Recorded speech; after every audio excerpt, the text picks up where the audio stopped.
So malapit na naman yung pasukan, no? Kasi dati guys, nung nag-aaral pa ako, ang pasukan ko is every June, no? So nagkameron ng pandemic, kaya na-adjust ang mga pasukan ngayon.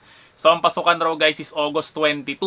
No, kasi first time ko rin magpapaaral ng anak ko. Sobrang nakakaba pala no magpaaral. Kasi yun nga guys, no, meron akong anak na 5 years old at magki-kinder na siya. Mas kinakabahan pa ako sa kanya kasi siya chill na chill lang habang ako kabadong kabado no kung ano ba ang gagawin ko sa school. Printing Shop. So ang isa guys sa mga na-record sa amin ni Teacher Clarissa, yung teacher ng anak ko, ay gumawa raw kami ng name tag. Syempre guys no, lahat tayo pinagdaanan natin yung name tag kasi habang wala pa tayong ID, kailangan natin ng name tag guys para mas makilala kaagad tayo ng teacher natin. So syempre guys no, ang name tag na yan, ang pangit naman yan guys kung sinusulat lang nila. So ito guys, opportunity na naman para sa ating merong mga printing business na gumawa guys ng name tag at syempre kikita tayo dito ng malaki. So tulad ng lahat ng video ko guys no, ayaw ko nang pahabain to. So ganito lang guys no, kung paano ba mag-layout, kung paano ba mag-print, kung paano ba mag-cut, kung paano ba magbutas, at kung magkano ba ang presyuhan guys ng name tag. So video, pasok! So tuturuan kayo guys no, kung paano ba yung simple layout no. So kayo na lang magtimpla or magpaganda ng mga layout na to para mabilis lang tayo guys no. So syempre una natin gagawin, mag-open tayo ng MS Word.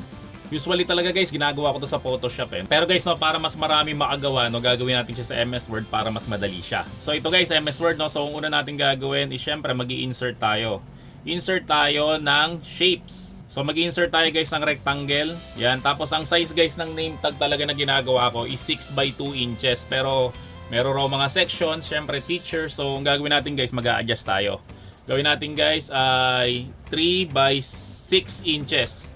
So ganyan kalaki guys ang name tag natin. Mag-insert ulit tayo ng isa pang shape para yun yung lalagyan natin ng pangalan. So ito gagamitin ko to, itong rounded rectangle. So lalagay ko lang siya dito. Ang gagawin ko sa kanya guys is i-right click ko siya then format shape. So dito may mga format yan dito. I-click ko tong fill. Ang gagawin ko guys no, yung solid fill gagawin ko siyang color white. Yan, para mas mabasa guys yung pangalan ng mga anak natin. So susunod natin na gagawin guys, so right click natin to tapos add text. Type ko yung pangalan ko na lang muna. Yan, tapos control A mo lang para mag all. Kasi hindi mo makikita yung text no, so papalitan natin siya ng color black. Yan. Pwede tayong mamili ng font na gusto natin. For example, ang usually ginagamit ko para kitang-kita talaga no, yung Arial black. Yan, tapos lalakihan natin syempre guys yung font. 72. Yan, kung mapapansin nyo guys no, medyo mataas dito, mababa dito. So ang gagawin natin guys, i-adjust muna lang to. Yan, para pumantay siya.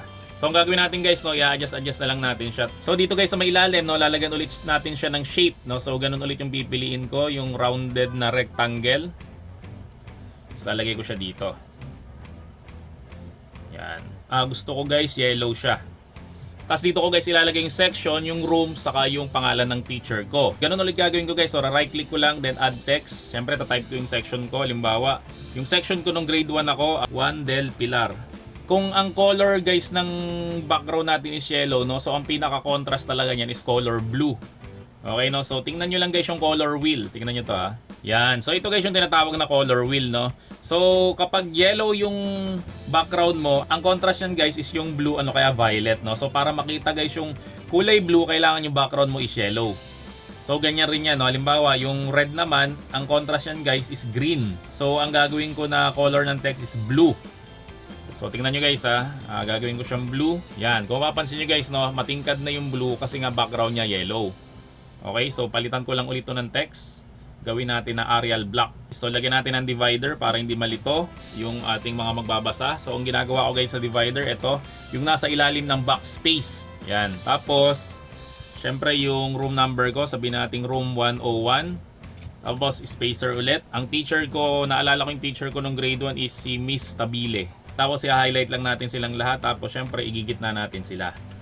Yan. Tapos lakihan lang natin para sumakto dun sa may background natin na yellow. Yan. Ayos. So sa mga gusto guys sa mga design no, ganito guys ang pagde-design sa ating mga name tag. So halimbawa ito yung pinakalalagyan nyo ng design, yung labas. Gagawin nyo guys, no, i-right click nyo lang siya, format shape. So mapupunta tayo dito. Tapos pansinin nyo to guys, no, pag sinabing no fill, wala siyang laman. So magiging puti lang siya. Pag solid fill guys, yun nga yung kanina. Tapos pwede kang mamili ng kulay. Bawa red yung gusto nyo para kitang kita. Or ito, gradient fill, no. So yan, meron siya dito. Yan gusto nyo, ganyan. Meron naman to guys, ito, picture or text fill. Yan, so may mga picture na siya dito na pwede kang piliin. Or pwede ka ring mag-insert ng picture na gusto mo. Example, ito, kukuha ko ng file, piliin ko, halimbawa ito si SpongeBob. Yan, kung papansin nyo guys, ang naging background ko na is ito guys, no, ito pwede mo rin itong palitan. Halimbawa, ito, pattern fill, dito naman tayo guys, no, tingnan nyo, ayan, no, may mga pattern siya. Yan, depende sa inyo kung ano gusto nyo dyan, pwede kayo mamili. Siguro ito na lang, yan, yun yung napili ko, parang may mga tuldok-tuldok. Ito rin guys, no, medyo pagagandahin natin. So, format shape ulit, dito naman tayo sa gradient. Pili tayo ng, yan, ito, para mas kitang-kita siya. So yan, so okay na siguro yan sa akin, kontento na ako dyan, no? So gagawin ko naman ngayon guys, yung likod naman. So control C natin, tapos ipipaste ko lang dito guys, yan yung SpongeBob ko kanina. Ang ilalagay kasi raw sa likod guys, sabi ni teacher, ay yung pangalan ng magulang at syempre yung address namin. Ito, ikakopy ko na lang to para hindi na ako mahirapan, pipaste ko lang tapos idadrag ko lang siya papunta dito. Yan, tapos dilitan ko na lang siya. Tapos ito papalitan ko to. Lalagyan ko ng in case of emergency. Silitan natin yung font para makita natin lahat. Please contact. Ilalagay ko na lang yung pangalan ng wife ko, Miliza Ubaldo. Tapos yung cellphone number. Kunyari 091234567889. Halimbawa, yan lang naman yung cellphone number namin. Tapos ilalagay ko sa ilalim yung aming address. So ilalagay ko na lang The Printing Shop, Batasan Hills, QC. Yan. So yan guys, mayroon na tayong name tag, no. Ang gagawin natin guys sa susunod is ipiprint na lang natin siya. So ang next natin na gagawin guys, no, syempre ipiprint na natin, no. So ang pipiliin natin dito guys is Epson Premium Glossy. At syempre i-high natin, tapos i-okay lang natin para mag-print na siya. So sa mga nagtatanong guys kung anong printer ang ginagamit ko, no, ang ginagamit ko guys sa lahat ng vlog ko is Epson na L121 lang. Kasi guys itong printer na to ay sobrang mura at sobrang tibay. So sa mga gusto mag-avail ito guys, no, hanapin mo lang kami sa FB, The Printing Shop, sabihin mo lang na bibili ka na Epson na L121 na printer. Ang susunod natin na gagawin guys, no, syempre ikakat na natin siya sa pamamagitan ng ating sliding cutter para pantay talaga siya. So gagamit tayo ng tape para magdikit lang tong dalawa. Tapos guys, kukuha na tayo ng laminating film. Yan, para i-laminate na natin siya. Susukatin mo lang siya ng ganyan. Tapos ito nga pala guys, so napaka-importante nito. Pag magla-laminate kayo guys, make sure na pantay yung mga gilid niya bago nyo siya ipasok sa laminator. Kamukha nito guys, no, meron siyang sobra dito, meron siyang sobra dito, sobra dito.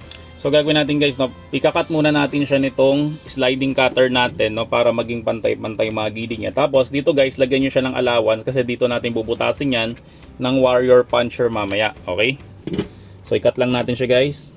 Yan, so mapapansin nyo meron siyang konting sobra dito. Yan, mga ganyang kalaki, no, para magdikit talaga siya.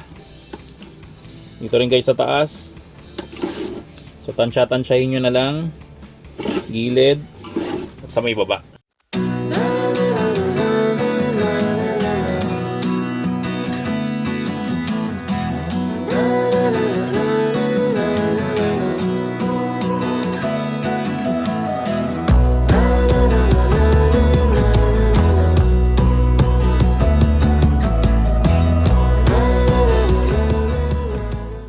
Yan, so pwede na natin siya guys ipasok sa ating laminator. So guys, ito na tayo sa ating laminator, no guys. Ugaliin natin magbasa ng manual. So ang manual natin dito guys, sa 250 microns, ang kailangan natin na temperature is 160 to 180.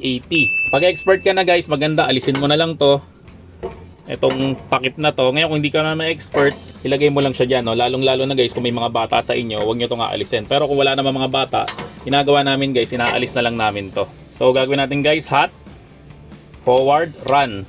Tapos gagawin natin 160. Tapos dito guys banda, no, makikita nyo naka-power on na siya. Malalaman nyo kung pwede na tayo mag-laminate kapag ito umilaw na tong color green.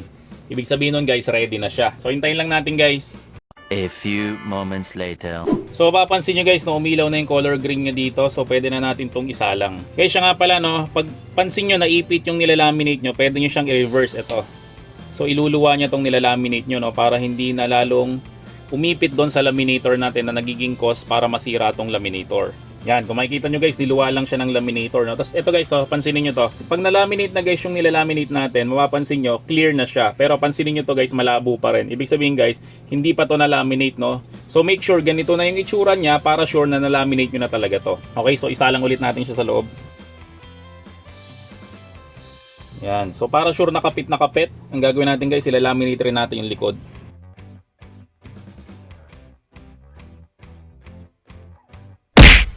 So guys, tapos na yung nilalaminate natin. Ang susunod natin na gagawin guys, gagamit na tayo ng Warrior Puncher para butasan to at i-curve tong magkabilang mga gilid. So ito guys yung 3-in-1 na Warrior Puncher. Ba't siya tinawag na 3-in-1? Kasi guys, meron siyang oblong, meron siyang bilog at syempre meron siyang pang curve. So ang gagawin natin guys, i-curve muna natin tong mga gilid para hindi siya makasakit. So ililinya nyo lang siya dito guys. Yan o, tingnan nyo. So curve na yung mga gilid. So ito na lang mga hindi pa naka-curve. And finally, ang gagawin natin guys, bubutasan na lang natin siya dito para pwede siyang sabitan ng lace. Okay, so pwede kayo mamili either na bilog or ano kaya itong oblong. So pipiliin ko na lang guys yung bilog. So tansyahin nyo na lang guys yung pinakagitna, tapos saka nyo siyang butasan. Yan. So pwede na natin siya guys gamitan ng ID lace.